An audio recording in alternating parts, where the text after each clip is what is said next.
Hello बालमित्रांनो, कशा आहात तुम्ही? मी आहे स्वरा. मी आज तुम्हाला एक गोष्ट सांगणार आहे.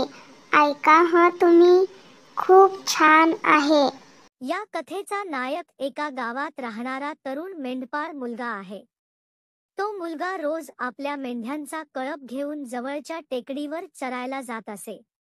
एके दिवशी मेंढ्या चरत असताना मुलाला कंटाळा आला आणि त्याने आपल्या गावातील लोकांवर विनोद करण्याचा निर्णय घेतला. लांडगा, लांडगा, तो शक्य तितक्या मोठ्याने ओरडला. मदतीसाठी त्याचा आरडाओरडा ऐकून ग्रामस्थ मदतीसाठी धावले आणि ते जवळ आल्यावर तो हसायला लागला. जेव्हा गावक्यांना समजले की त्या मुलाने आपल्याला मूर्ख बनवले आहे तेव्हा ते खूप संतापले.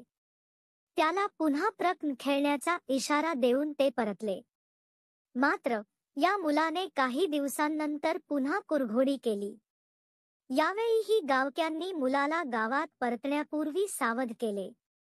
काही दिवसांनी पुन्हा एकदा मदतीसाठी मुलाच्या ओरडण्याचा आवाज गावक्यांना ऐकू आला.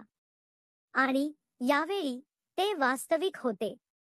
तथापि गावकरी हसून कंटाळले होते आणि मुलगा खरोखर अडचणीत आहे असे त्यांना वाटले नाही. म्हणून त्यांनी मदतीसाठी त्याच्या ओरडण्याकडे दुर्लक्ष केले.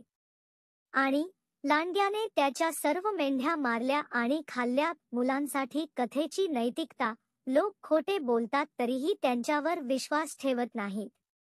लोकांच्या दयाळूपणावर आणि मदतीवर हसू नका, ते नेहमीच ते देऊ शकत नाहीत.